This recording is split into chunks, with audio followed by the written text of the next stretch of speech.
चीन, America, Japan जैसे देश जो हैं अपनी नई नई टेक्नोलॉजी को लाकर अपने देश का लोहा पूरे दुनिया भर में मनवा रहे हैं। हमारा देश भारत हिंदू राष्ट्र बनाने में अभी व्यस्त है। ऋषि मुनियों ने उसको राष्ट्र घोषित कर दिया है। हिंदू शब्द आजकल करते वो किसी अधिकृत घोषणा का मोहताज नहीं है, वो एक सत्य है। मानने से आपका लाभ है, न मानने से आपका नुकसान है। आजमा के देखो। नमस्कार, मेरा नाम रितेश और आप देख रहे हैं बैठक।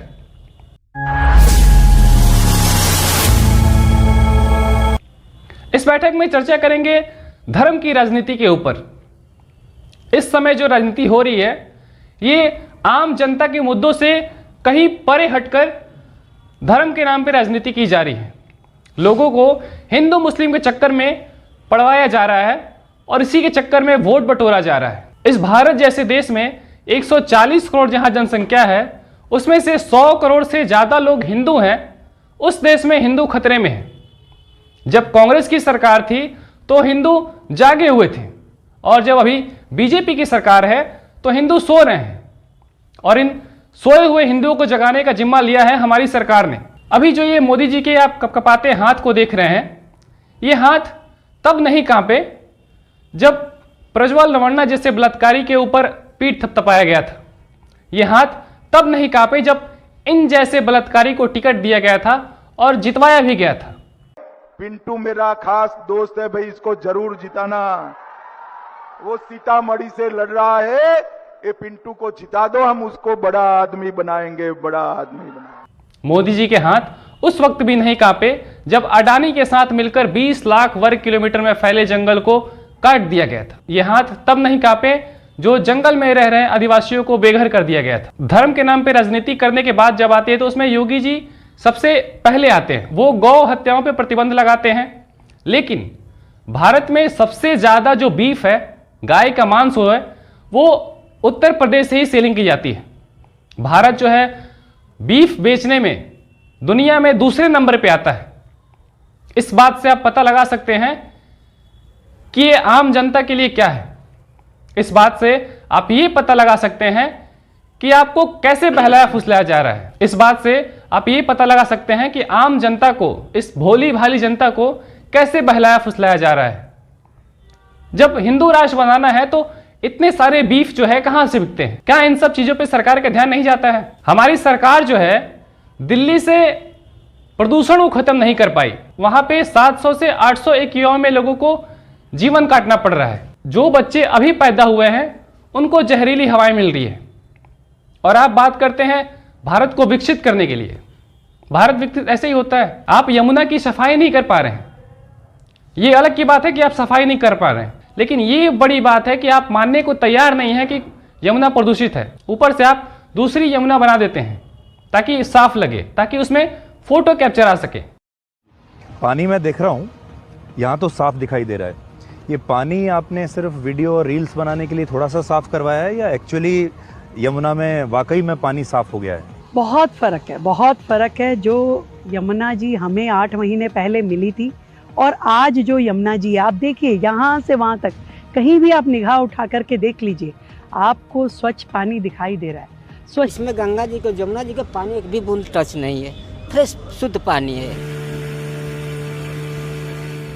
यहाँ पे 14 तारीख से काम चल रहा है, बाकी 3-4 जेसीबी चल रहा है, करीबन 200-400 लेबर यहाँ पे लगी हुई है।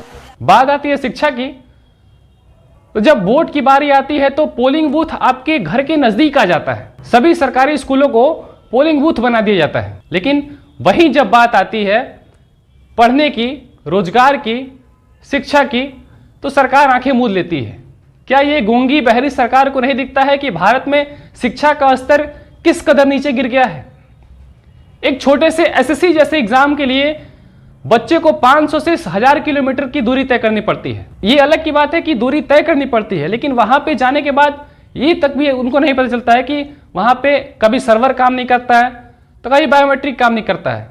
ये सब हो भी जाता है तो पता चलता है कि उस दिन एग्जाम ही रद्द है। मिड डे मील जो है सरकारी स्कूलों में बच्चों को मिलता है, वहां बच्चे पेपरों पे खाना खा रहे हैं यार। स्कूल की कंडीशन आप देख सकते हैं, जहां पे स्कूल है वहां पे शिक्षक नहीं है, जहां पे शिक्षक है वहां बेहतर व्यवस्था नहीं है। ये तो छोड़िए, आप सड़क पे से पानी को नहीं निकाल पा रहे हैं। बेरोजगारी पलायन तो आम बात है, सड़क से आप पानी तक नहीं निकाल पा रहे हैं। लोगों को जब बारिश हो जाती है दिल्ली मुंबई जैसे इलाकों में, तो वहां पे घुटने तक पानी आ जाता है।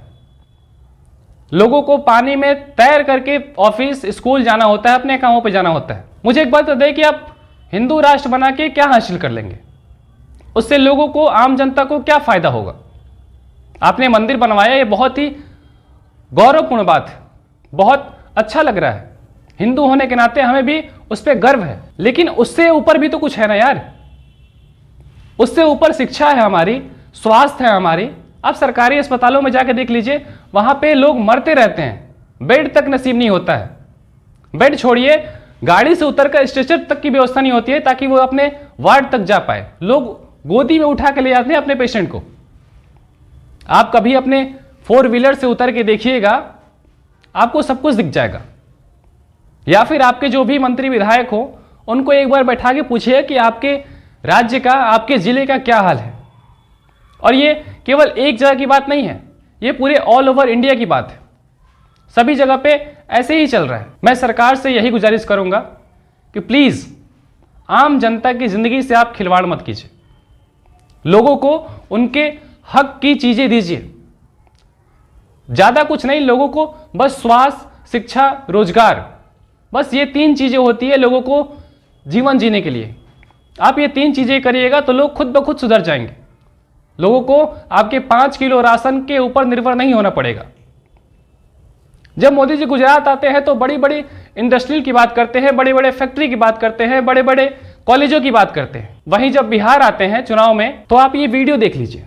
वहीं हमारे केंद्रीय मंत्री बोलते हैं कि आप जो चिकन खाते हैं वो हलाल का मत खाइए, झटके का खाइए। आप ये वीडियो देख लीजिए। हम देखिए, ये झटका मीट है सनातनियों के लिए, और सनातनियों को इसका अपने धर्म का पालन करे। इस बात से आप क्या साबित करना चाहते हैं कि जो हलाल का मीट खाता है वो मुस्लिम है और जो झटके का मीट खाता है वो हिंदू है? मुझे सरकार से एक गुजारिश है कि आप हिंदू मुस्लिम करना बंद कीजिए और भारत को एक नई दिशा दीजिए। हाँ, मानता हूं कि मेरी उम्र और मेरी सोच उतनी बड़ी नहीं है, लेकिन फिर भी एक भारत का आम नागरिक होने के नाते ये हमारी जिम्मेवारी बनती है कि हम अपनी समस्याएं, अपनी बातें जो हैं आप तक पहुंचाएं, ताकि आप जो है लोगों के बारे में सोचें और उन पर विचार करें। आशा है कि आप जरूर सोचेंगे और इस बात पर जरूर अमल करेंगे। धन्यवाद।